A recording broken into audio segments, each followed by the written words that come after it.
Yan, good morning. Ito, nandito na naman tayo magluluto. Eh, yung gaya pa rin ng dati, tapa lang. Tsaka, na ano, yung gaya pa rin ng luto ko, yung sa, yung seashell, yung una kong video. Yan, so, naka-prepare na yung lulutuin natin. Ano na lang, lulutuin na lang. So, pakita ko sa inyo guys yung lulutuin. So, tara. Ito guys, oh. Oh, ito siya.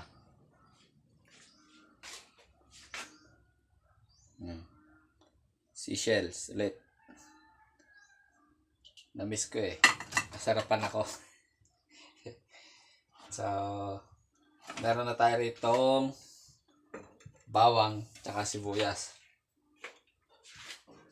Ito. Meron pa nga tayong ano rito eh. Crabs. Ayan. Napakataba guys, oh. Oh. Yung taba niya. Mud crab. Sa English. Tawag nila rito ay sa Bicol. Tawag nila ay kuray. Ayan. Pero sa English, mud crab. So, iaano natin siya, ihalo. Saka na natin ilalagay pagka lulutuin na natin siya guys. So, meron tayo ditong sibuyas, tsaka bawang. Ayan.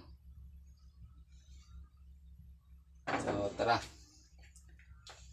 Time to cook na. Yun. Yun, no?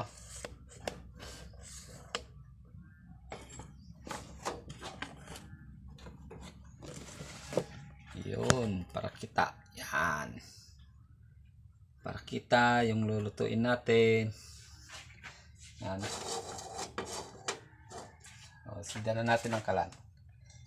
Bale guys, yung lulutuin natin na seashell, gaya nung dati, meron na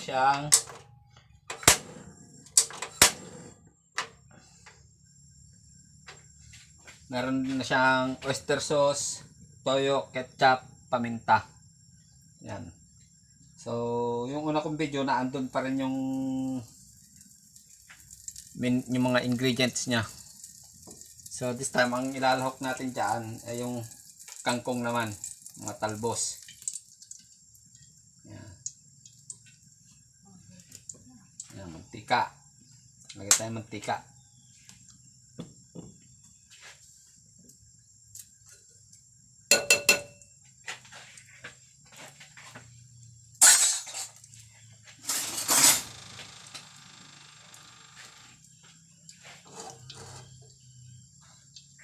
So, gisa na natin ang bawang. Yan.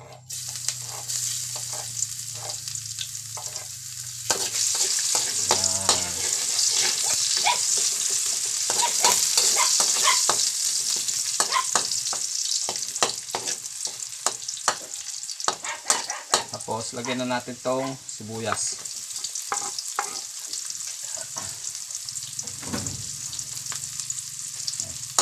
Para sabay siyang maluto guys, kasi pag pinapula natin yung bawang, tapos saka natin ilalagay yung sibuyas, sunog na yung bawang, yung sibuyas babrown pa lang. So mas maganda kung sabay mo na siyang ilalagay para sabay din siyang mag brown. Ayan. Yun, no? Pulayin lang natin guys. Usually pagka nag-brown na yung bawang, pwede na natin siyang ilagay yung ating main dish. Yun, oh, English, oh. English na naman, lost bleed na naman tayo nito guys. Yan, oh. So, pwede natin ilagay. Yan. You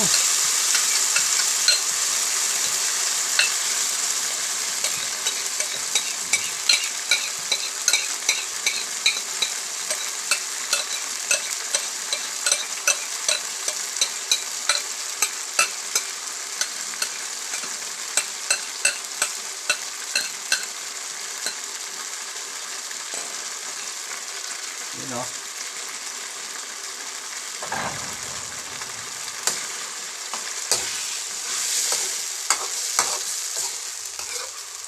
Halo-haloin. Yan. Yan.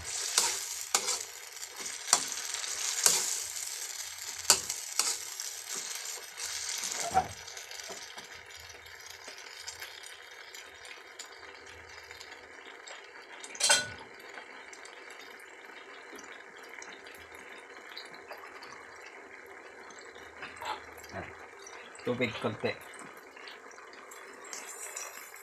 Konti lang.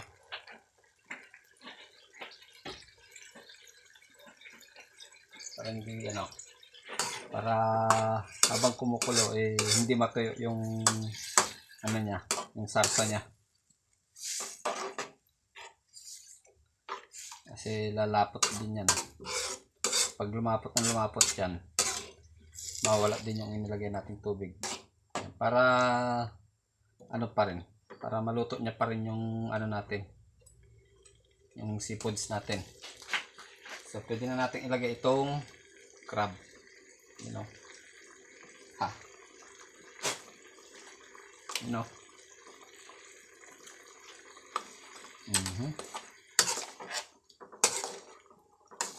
Sus, sigurado mapaparami na naman ang kain nito. So siya nga pala guys, sa mga may high blood dyan, iwas tayo sa matataba. Yan, tulad ng crab. Yan, mataas ang kolesterol niyan. So ingat sa pagkain ng crab. Hindi naman masamang kumain ng crab kung tikim-tikim lang, wag lang palagi. Kasi kung palagi, nako, sigurado hospital ang takbo nyo.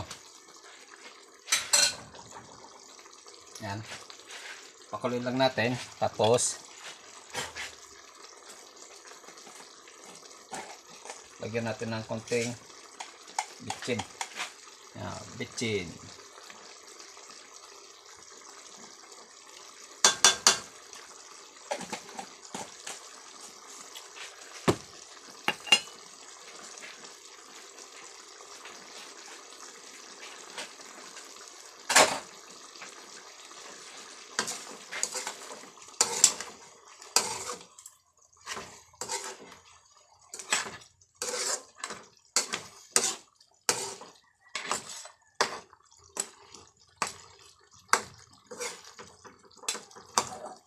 Yan o.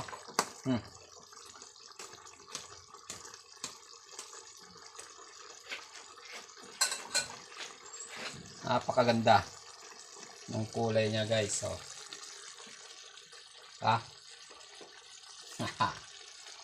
oh ha. Nakulo na.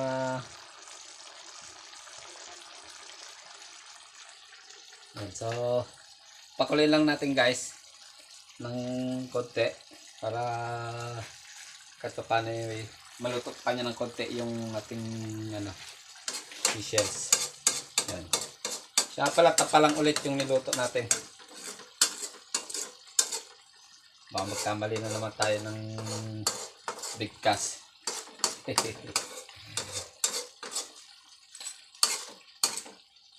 Yan.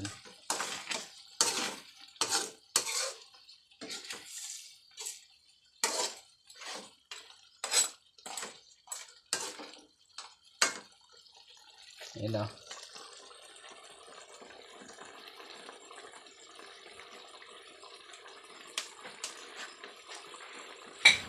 So guys, pwede natin ilagay itong ating kangkong. Yun. Oops, sayang. Dati yung last video ko na ganitong luto, patola yung nilagay ko. So ngayon, ano naman, kangkong.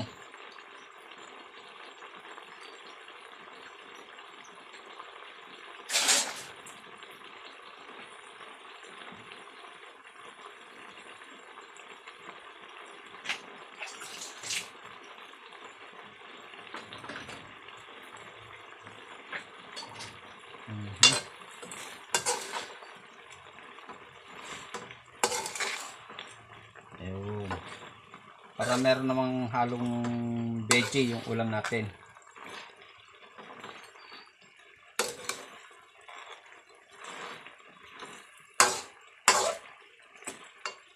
Ayun, no? Pailalim lang natin yung gulay, yung kangkong, para maluto. Kasi luto naman na yung ano natin, yung seafoods natin. Yun, no?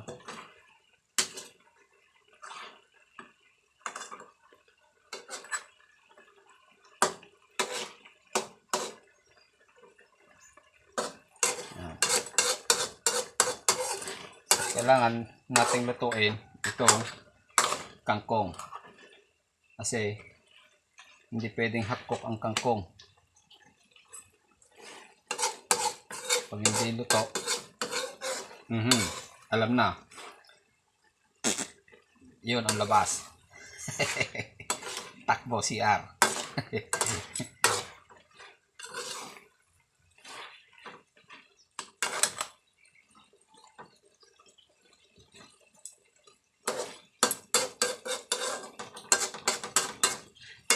So ano kasi ito guys, dinala sa akin ng mga bata kagapon. Itong ano natin, itong tapalang natin. Binili ko ng 50 pesos. Yan, talagang 50 pesos eh meron ka ng ulam. Yan.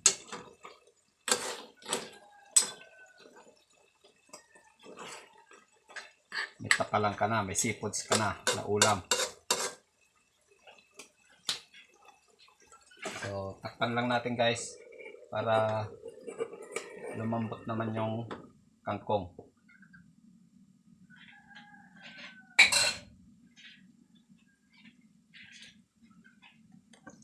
Yan, so palambutin lang natin yung kangkong guys.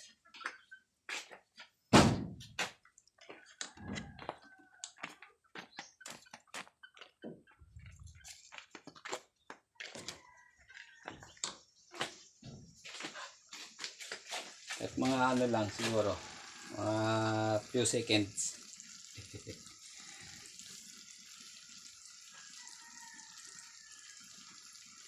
Para ano, yun o. Amoy na amoy. Time check muna tayo. Yan o. 11:11 na. Tanghali na naman guys. Ngayon, ganitong panahon, maaraw, sa umaga hanggang tanghali, tapos mamaya, panigurado, ulan na naman yan.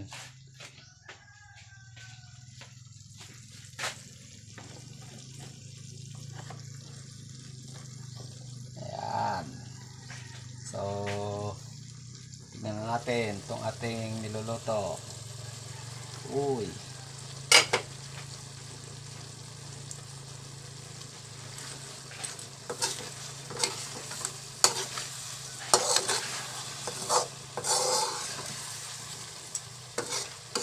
Yun, no?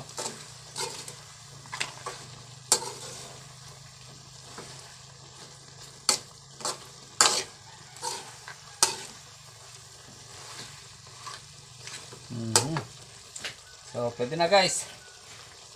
Tikman muna natin. Hindi pa natin natitikman eh. Tikman natin.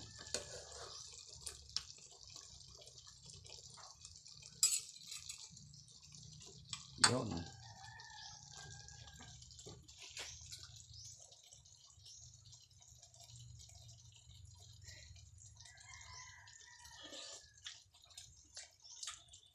Mhm. Ayos.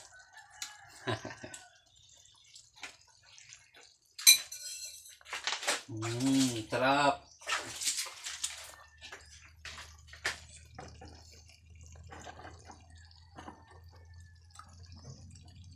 Yan, tayo na natin guys. At luto na.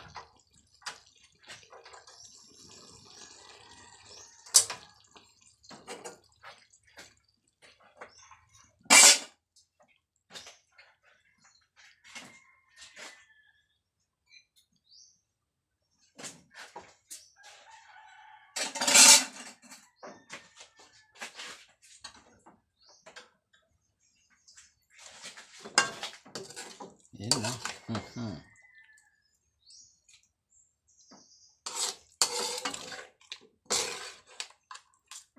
Yun na yung crab oh.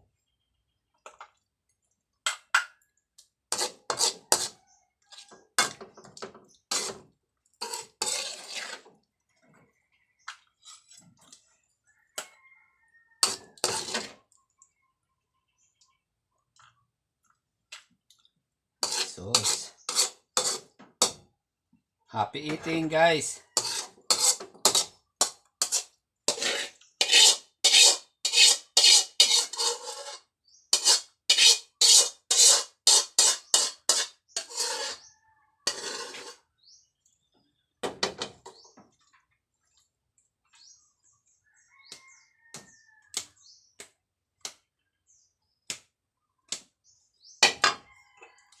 Yan so.